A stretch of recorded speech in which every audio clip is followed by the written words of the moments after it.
It won't be long, just 5 days out from the main track opening this coming Wednesday, April 1st at the Big A. Start of Wood Week as well, but we do have some unfinished business to take care of on the inner track. In fact, the magic number as we start the show, 18 races today and tomorrow, and that'll be it. The swan song on the inner track. We're glad you're with us. Fastest 30 minutes in all thoroughbred racing. Maggie Wolfendale, Jason Blewitt, Friday edition of Aqueduct Insider. And we went international last night. Tonight, though, we still have a big show, and it's really off the bat all about the 3-year-olds. Yeah, it really is. And we saw a 3-year-old come back and make only his third start of his career, and that was for Todd Pletcher down at Gulfstream today. Competitive Edge, one of the most highly regarded 2-year-olds last year up at Saratoga. It was a pleasure watching him. It was really good to see him back in action, though, today. Pick 6 carryover, 17,000 plus. We'll have the Friday recap in the mud. We'll talk about the Florida Derby, Louisiana Derby. But first, the man that will be in town next Wednesday calling here at Aqueduct. Let's get it down to Larry Comas for the unbeaten 3-year-olds clashing in Friday's second. Who's full out in second. It is Competitive Edge off the turn in front. He's got a 2-length lead coming to the 8th pole. Now 3 in front. Mr. Jordan is clearly second. It's a long way back to Renombre in third, passing the 16th pole. And Competitive Edge is back. Competitive Edge rolls home by about 6 or 7 in the end over Mr. Jordan. Then it was Renombre and Social Request. He is back. $750,000 2-year-old purchase by Super Saver. He's a perfect 3 for 3 coming back off that fractured right hind end. And it was a fast performance once again. I mean, the critics are going to say, well, he only beat 3 other horses. But on paper, as even trainer Todd Pletcher alluded to, Mr. Jordan was unbeaten heading into this one as well for trainer Eddie Pliza. And unfortunately, he just ran into a better horse, the Competitive Edge. Obviously, the formerly known as the Derby trial will be next for him now, the Pat Day Mile. We'll see how far this colt really wants to go. I have my doubts because he's just wicked fast, but a mile should do it. Pulled away like a missile in that Pat Day Mile now run on Kentucky Derby Day. The Derby trial, of course, used to be the opening stake of that spring meet at Churchill Downs. Though it'll be the first Saturday in May before we know it. And speaking of the first Saturday in May, a number of 3-year-olds that have the potential to punch their tickets to Churchill Downs for the Kentucky Derby will be competing in 2 different states in this country tomorrow. We head back down to Gulfstream Park, and first things first, in the Grade 1 Florida Derby, it's all about the rematch between Upstart and It's a Knockout off the controversial disqualification in the Fountain of Youth. You said it there, Jay. It was very controversial, and I thought it could have gone either way as well. And Upstart was still very resolute in his win. He won by at least 2 lengths that day,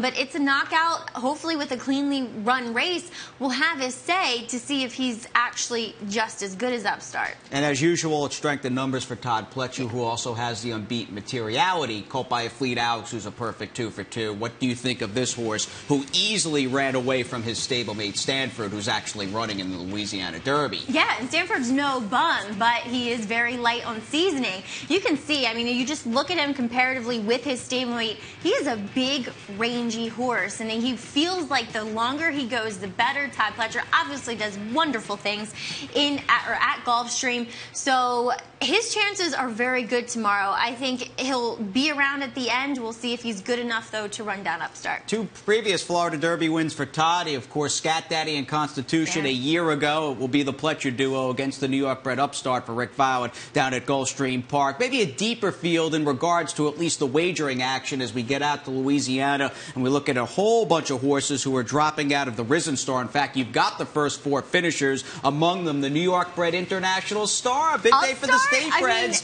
Pretty cool. They're going to be favorites in both of the 3-year-old preps in Florida and Louisiana. And International Star is one of the coolest horses. I mean, he's won on every surface. He just knows how to win. That's all he wants to do. He's been fantastic for trainer Mike Maker and the Ramseys, and I hope he sweeps him. He deserves to, but he does have a formidable foe in Tom Amos's War Story, who's only been shy of him about, I think, a combined 5 lengths in both the Risen Star and the LeConte. And now Dwayne Lucas, never one to sit out a Kentucky Derby prep, has got Mr. Z. The blinkers come off this horse, who's been at times a bit florid and a bit cantankerous. He'll drift out, duck out badly in deep stretch, and perhaps this cost him the win a couple starts back in the Smarty Jones. Now, he only owns 1 win to his credit, but the coach has never lost faith in him, and he's consistently run him in graded stakes and against tough competition.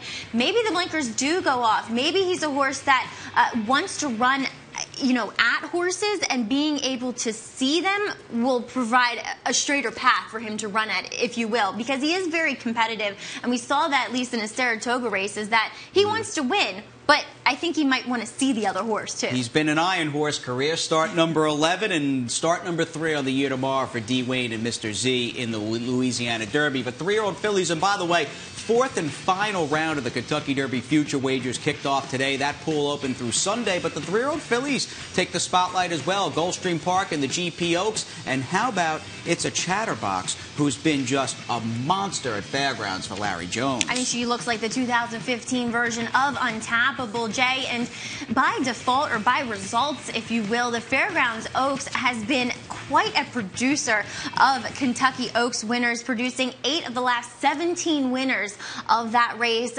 I mean, she has some stiff competition, at least from a pedigree standpoint, in Forever Unbridled, whose Damn Lemons Forever took down the Kentucky Oaks as well. So there's some horses to face her, but she's very talented. But Chatterbox, Florence Giroux, and Larry Jones teaming up against Forever Unbridled, whose Dam, as you noted, won the Kentucky Oaks at 47-1. Big prices on today's card. Do we have anybody scoring at around 50-1? We will find out. We get you right back to Friday. And this was a fitting closing featured weekday race on the inner track. Good group ready to rock and roll under the wire for the first time. And there's 2 other than allowance as we go up to John and Brielle. Right together heading into the clubhouse turn. Son of a General is on the outside of Golden It Is. Down towards the rail is FNX, and Cultimus Prime trails the field in 6th.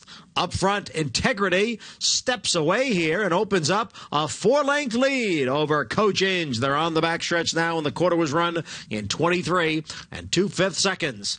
Integrity is the leader, with Coach Inge giving chase in 2nd.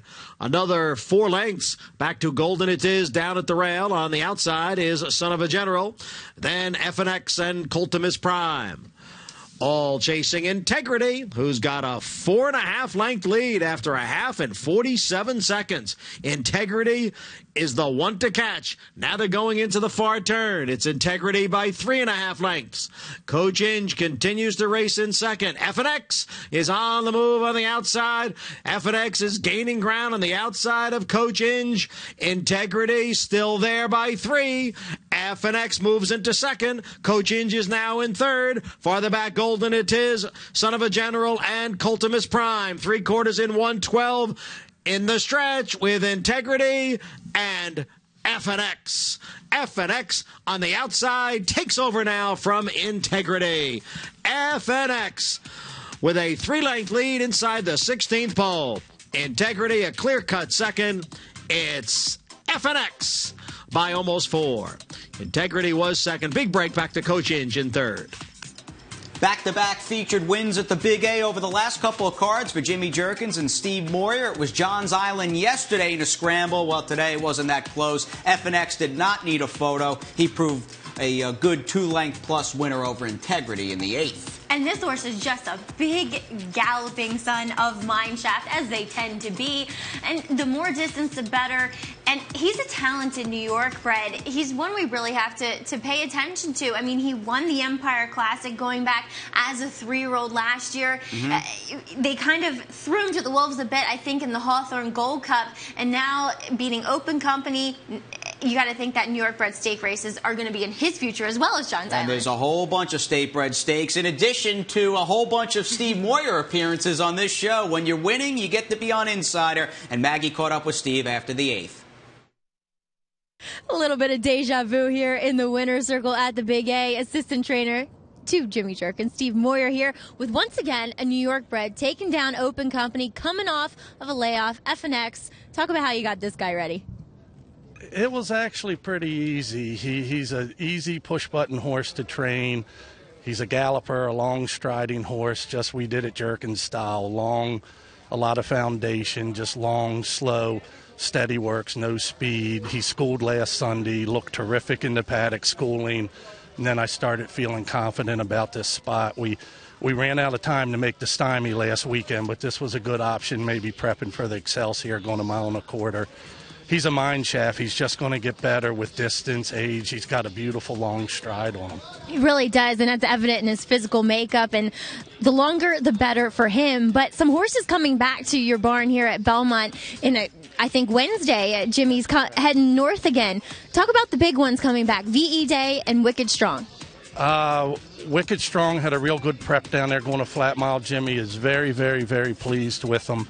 VE Day, we're going to point for the turf, and they're two top horses to have in the barn, and this horse that just won the day here could make some noise this year also.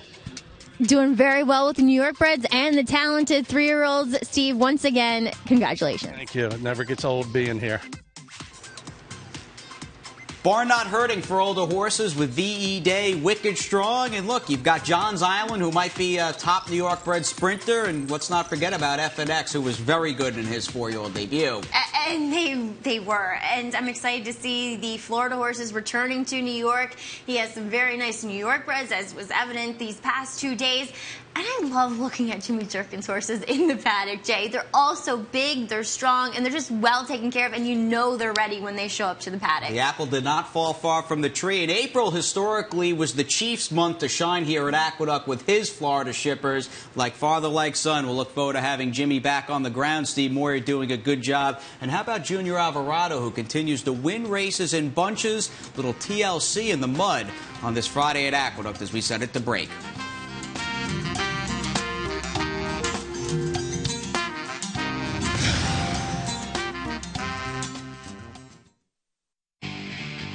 Ready to get going, that $400 handicapping live money buy-in contest here on Wood Day. We're just 8 days out as we usher in the Grade 1 season in the Big Apple for 2015. An extended card, an early first post of $12.50. And in addition to seeing horses, some of the best 3-year-olds in the game trying to get to the Kentucky Derby and the Grade 1 card, and we'll sweeten up the deal with that TwinSpires.com Wood Memorial baseball cap free with the post-parade program or a voucher. It is always fun, Maggie, at the end of a long winter, and this winter was very long, to just get back to a primetime racing card, and Wood Day is the start every year. And I look forward to the weather. It looks as though it's going to be seasonably 47, but some sunshine, and that's always welcome. I think there's also going to be some food trucks out on the apron, so Wood Day, get a great crowd, great energy, and everybody's just celebrating spring coming and the 3-year-olds. And a good job with that long-range forecast 8 days out. Let's get on to race number 3. Johnny I once again up in the booth, and he will get us up to speed from the gate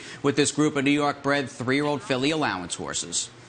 Songbrook from that inside post is going out for the lead. And Awesome News now ranges up. Sonora and Bar of Gold, the 4 of them, head up the backstretch. And it is Songbrook who's made the early lead in front here, 3/4 of a length, with Awesome News in second by a head, a Bar of Gold, and then Sonora. Tight pack here as they head for the far turn through a quarter in 23-1 over the off-going. Longest shot in the field, Songbrook is the leader. Songbrook by a length. Awesome News second by a neck. Bar of Gold down towards the rail, and Sonora on the outside. Songbrook is in front here. The lead is ahead. Now Awesome News right alongside, and there goes Sonora now. So 3 of them across the track with Bar of Gold looking for some racing room and moves to the outside. So it's Sonora and Bar of Gold, and Bar of Gold goes past them all. Bar of Gold impressively opening up here in the stretch. Bar of Gold is pouring it on, and she's going to win decisively here. Bar of Gold eased up at the end, won by 5. Then Sonora, Awesome News, and Songbrook. Wet track, layoff of about 7 months, a short field. Tactically, it looked like Bar of Gold might just be up against it, but this turned out to be a paid public workout. Just a very, very good 3-year-old filly debut from this daughter of Medaglia d'Oro. I mean, she's literally sprinting away from them as far as distance is concerned, but she's completely under wraps and just doing it effortlessly, and that's how you want horses to do it coming back off of the layoff. You want them to have a little bit left in the tank, and she really did. As soon as Junior got her clear, she exploded. She was push button. I still think this filly will be capable of going a bit longer, Jay, but she's obviously useful enough to sprint, too. Indeed she is. She's a perfect 2 for 2. She's trained by John Kimmel. She's a homebred for the Bromans. In fact, by Medaglia d'Oro out of a Lemon Drop Kid Dam, and there's plenty of opportunity to run her. We've got that first New York Bred Championship Day, if you will, on Memorial Day, Monday, May 25th. And speaking of Belmont Park, that'll be a week and change out from the third and final leg of the Triple Crown. BelmontStakes.com for the grandstand and clubhouse reserve tickets. But the best, it looks like, is yet to come with Bar of Gold. Hopefully she stays healthy for John Kimmel. He did an excellent job in prepping her down at Palm Meadows this winter in Florida. It showed in the paddock. She really grew. She filled out. She just looked like an utter athlete. And hopefully the sky is the limit for Bar of Gold. We continue on. Race number 5. This played the back end of the pick 5, early pick 4, and leg number 2 of Friday's pick 6 carryover. We go long, we go 2 turns, and we go back to the man upstairs, John Brial, for the call. And now Heiko comes on through. And Heiko grabs the lead going into the clubhouse turn. Groom for Victory, a close-up second. Second City is down at the rail in third. Then My Adonis in fourth. Spring Court runs in fifth. A break of 3 to the 2 trailers, Real Estate Rich and In the Beat. And they're on the backstretch. It's Heiko, Groom for Victory, and My Adonis. 3 of them across the track for the lead, and Spring Court is just off those front runners in fourth. Second City in behind runs in fifth. Then it's In the Beat and Real Estate Rich. They continue up the muddy backstretch with Heiko leading by a head. Groom for Victory on the outside in second. Then it's the favorite, My Adonis, in third. At the rail is Second City with Spring Court alongside. Then In the Beat and Real Estate Rich. And the half was running 49-4. They begin the run around the far turn. Heiko, Groom for Victory. My Adonis there. 1, 2, 3. It's Heiko at the rail. Here comes My Adonis now up to challenge for the lead. Groom for Victory is back running in third. Passed here by Second City. Spring Court far outside. Then Real Estate Rich and In the Beat. They're in the stretch now, and it is My Adonis and Heiko with Second City gaining ground in third, and Spring Court in with a chance on the outside, less than 1/8 of a mile to the finish. Here comes Second City to take over with a 16th out. Spring Court into second. My Adonis back in third. It's Second City by a length and a half. Spring Court was second, and My Adonis.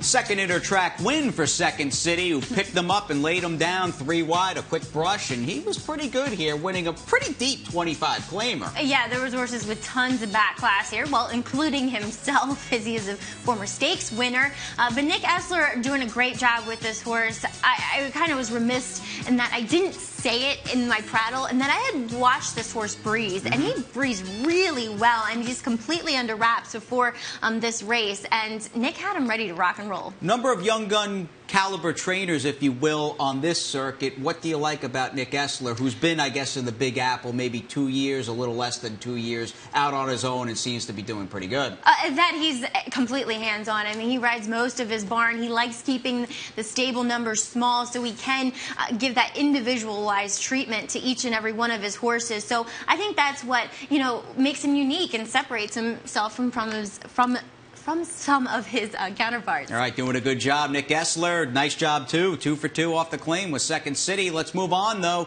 Final Friday on the inner track, a high cruising speed as we go up to the superior Super 6. 1, 2, 4, 6, 7, and 9 with Johnny I. Tappin' Mojo looking to come on through down towards the rail. Mr. Lit is next, then JP's Fling and Chris and Laurie's Posse. Can't Catch Me Now. Here's Tappin' Mojo. Tappin' Mojo takes over. Can't Catch Me Now. Mr. Lit and Chris and Laurie's Posse. It's Tappin' Mojo by a neck.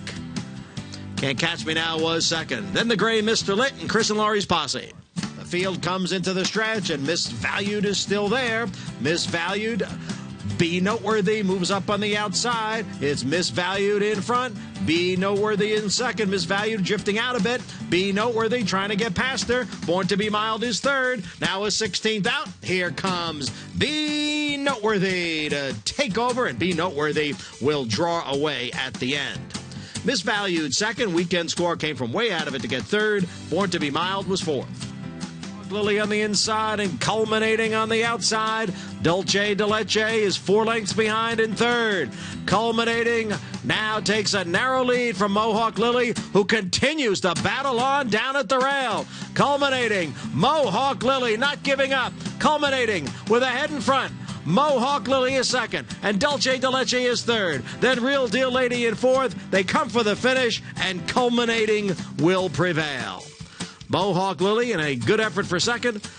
Then it was Dulce de Leche and Real Deal Lady. Lever and Abandoned Ship. Then Sir Maurice there in the stretch. And it is Cat's Landing in front now. Cat's Landing in front. Rally for McNally is second. And then it's Rich DeLone. Flat Lever gains on the outside. Cat's Landing trying to hold off Flat Lever, but Flat Lever is the stronger horse in deep stretch. Flat Lever the winner by 2. Cat's Landing was second. Then Rich DeLone and Sir Maurice in the stretch. And Copernicus has opened up a 4-length lead. Keep Me Grounded on the outside into second. Then Sunny Puzzle and Scattered Dreams. It is Copernicus. Copernicus, a much the best winner here, really took to the muddy oval. And it's tight for second between Keep Me Grounded and Sunny Puzzle. Scattered at the back. The half in 47 and 4. Here comes Love to Run up to challenge No More Strippers for the lead. No More Strippers and Love to Run. The two of them are heads apart for the lead. Love to Run is all out now to take the lead from No More Strippers. And it will be Love to Run to win the finale as the favorite. No More Strippers was second. Looked like Private Tail got third over Flow's Greatness. Very few surprises on today's card. Pick 6 was hit. They had everybody but 2 covered in the nightcap, a little over 1,700. We hope you took down everything, and Love to Run won the last race. And speaking of winning and winning a lot of races, let's go to the rider standings, in which, with the final, penultimate card on the Intertrack down the final Friday, well, your top 2 riders will be spending the Saturday program down at sunny Gulfstream Park. I am jealous of them, that's for sure. As Jose Ortiz will ride the Florida Derby favorite in Upstart. He's leading his brother by 10 wins, and then 11 back is Manny Franco. So I don't think it's going to hurt that either of these two are missing a day. And if I'm not mistaken, Jose has yet to win a New York riding title. This will be his first on the Intertrack. Good for him.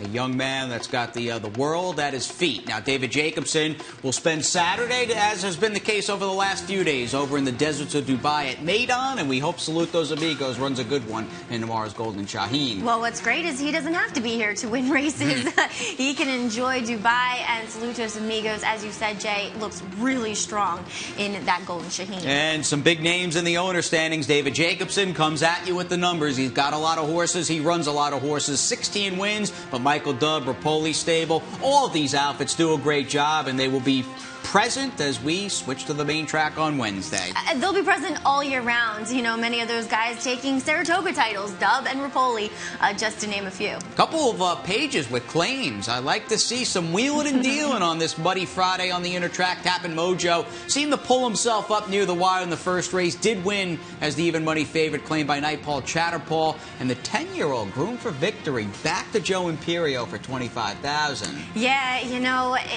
honestly, Jay, just doesn't seem like he wants to do it. Hopefully they can find a little bit more out of the old boy, though. And I see 3 Diamonds Farm jumped back in and took Private Tail. They originally lost that horse to David Jacobson for $62,500 a little over a year ago. Claimed them out of the last race for $10,000 along with the winner.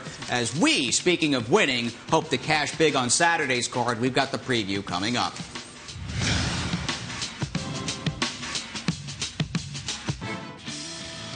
Welcome back. Get those racing forms, iPads, pens, pencils ready. We go with the Saturday preview. It is race number 6, opening leg of the $200,000 late pick 4. Organic Gemini sitting second. He will finish up like a wild horse in his last race. Yeah, and it's good to see Steve Asmussen and Toby Sheets kind of getting back on track this winter over the inner oval. And this horse has been knocking on the doors, taking a while to figure it all out, but he has finished second to some pretty nice horses. I think Possess is all right, and Final Chapter looks like one of the most talented 3-year-olds. Whole bunch of 3-year-old statebreds sweeping off the turn. It's up for grabs in our next replay back on February 14th. Same card, in fact, that Organic Gemini competed on. True Bet and Candid Desire, the 3 and the 1. Yeah, we seem to have split divisions of this race every couple of weeks. But I thought True Bet ran well here. I thought this was a good effort by him. It was a good step up, I should say. And he's another one that's been progressively getting better. Rudy Rodriguez back today off his 25-day suspension. He did not win a race on today's program. Got a good effort in the feature out of Integrity, and he will run Stone Crab, the second-time starter. Well, he gets a complete makeover here with Stone Crab.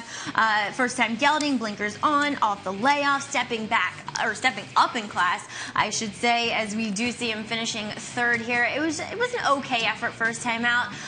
He's going to get bet, though, just because it's Rudy, but low percentage rider aboard. From the outside post, a tough outside post in race 6. Big field of New York breds in that opening leg of the guaranteed late pick 4. Race number 8, let's get right back to Rudy Rodriguez with My One Love, or a horse Rudy used to train. Yeah. Steve Kosaris is actually the current conditioner of this filly by Utopia, who, to be honest, in her current form, she's just way the horse to beat here. Totally. Steve has her going really, really well here with a couple on-the-board finishes. She's knocking at the door, Jay.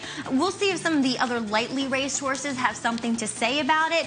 But as you said, her races are just faster than most. No matter what happens tomorrow, we hope we don't have a reprise of Sunday, March 1st. Oh. Here they come in the blizzard. Saharan Serenade, well, she loved the snowflakes because she finishes up full of run 4 wide to roll past the horse on the lead. She did like the snow, and there is a slight chance of it, unfortunately, tomorrow. But another one that's put it together, and could she be a filly that has that upswing? Possibly. Yeah, and John Toscano is doing great right now. Had a nice win with Copernicus and claimed that horse off Rudy and Gustavo Rodriguez. Ran him right back 12 days later, and he won a much the best winner, in fact, in race number 7. Kitty Ride, a homebred filly for Madeline Cohn, who had a good winter with her homebreds on the inner track. We like Jimmy Ryerson. Big speed from the get-go at 10-1. Can this filly come back and step up her game second time out? The only other thing is there's other speed in here, Jay, and why has she been gone for over 3 months since this blowout win? First out of the gate for Jimmy Ryerson. So I think she's a little bit up against it, but you can't deny she has some blitzing speed. From sun up to sundown, a lot going on. Internationally tomorrow, you better get a good night's sleep tonight. I will try, Jay. It's going to be a long day, but one that's action-packed. And those free Dubai Pass performances are currently available on NYRA.com. Again, NYRA Rewards online. Ready to fire in those wagers at 8 a.m. The gates here at the Big A open up at 9 a.m. Let's go California Chrome. Would love to see the Derby and Preakness winner 1-2 in a dead heat with Lee. And for Maggie and myself, thanks for tuning in. Have a great night.